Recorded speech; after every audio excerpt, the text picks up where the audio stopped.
पहली बार है जब राज्य सरकार की कंपनी हरियाणा कौशल रोजगार निगम लोगों को विदेश में काम करने का मौका उपलब्ध करवा रही है। कंपनी ने अपनी वेबसाइट पर दुबई में सिक्योरिटी गार्ड, यूके में स्टाफ नर्स और इसराइल के लिए कंस्ट्रक्शन सेक्टर में नौकरियों के लिए आवेदन मांगे हैं। इन 3 देशों में सबसे खास इसराइल है, क्योंकि यहाँ के लिए हरियाणा कौशल रोजगार निगम ने 10,000 भर्तियां निकाली हैं, जबकि बाकी के 2 देशों में नौकरी के लिए महज 170 लोगों को चुना जाएगा। इसराइल में नौकरी करने के लिए कंपनी ने कंस्ट्रक्शन सेक्टर में 4 अलग-अलग पदों के लिए वैकेंसी निकाली है। सवाल ये उठता है कि इसराइल के लिए इतनी बड़ी संख्या में वैकेंसी क्यों निकाली गई है। 7 अक्टूबर को इसराइल पर हमास ने हमला किया था। इसके बाद से गजा इसराइल के निशाने पर है। पिछले 2 महीने से जारी इसराइल हमास युद्ध की शुरुआत में ही इसराइल ने अपने यहाँ से काम करने वाले फलस्तीनियों के वर्क परमिट रद्द कर दिए थे, जिसके चलते उसे मैन पावर की कमी का सामना करना पड़ रहा है।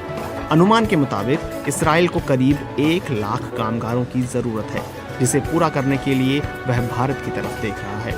इसी जरूरत को पूरा करने के लिए हरियाणा कौशल रोजगार निगम कंस्ट्रक्शन सेक्टर में अनुभवी लोगों से आवेदन मांग रहा है। लेकिन इससे पहले कई ऐसे सवाल हैं जिनके जवाब जानना जरूरी है। कॉन्ट्रैक्ट कितने समय का होगा? रहने की व्यवस्था क्या होगी? मेडिकल इंश्योरेंस मिलेगा या नहीं? क्या हरियाणा के बाहर का व्यक्ति इस नौकरी के लिए आवेदन दे सकता है? इस नौकरी में कितना पैसा मिलेगा? सबसे पहले जानते हैं कि इसराइल में निकली इन नौकरियों के लिए क्या क्या शर्तें हैं। हरियाणा कौशल रोजगार निगम के मुताबिक 4 तरह की नौकरियों के लिए कोई व्यक्ति आवेदन कर सकता है। इसमें framework, shuttering carpenter, iron bending, ceramic tile और प्लास्टरिंग शामिल है। विज्ञापन के मुताबिक फ्रेमवर्क, शटरिंग कारपेंटर और आयरन बेंडिंग के लिए 3-3 हजार, सेरेमिक टाइल और प्लास्टरिंग का काम करने के लिए 2-2 हजार लोगों की जरूरत है। नौकरी के लिए आवेदन करने वाले व्यक्ति के पास कम से कम 3 साल का अनुभव और 10वीं तक की पढ़ाई होनी चाहिए। इन नौकरियों के लिए उम्र सीमा को 25 से 45 साल रखा गया है।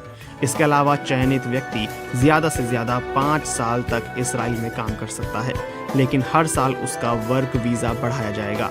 खास बात यह है कि विज्ञापन में इन नौकरियों को करने के लिए इंग्लिश भाषा को अनिवार्य नहीं रखा गया है। हरियाणा कौशल रोजगार निगम की सचिव पल्लवी संधीर ने बताया कि अभी तक हमारे पास इसराइल में काम करने के लिए 800, यूके के लिए 300 और दुबई में सिक्योरिटी गार्ड का काम करने के लिए 700 आवेदन आए हैं।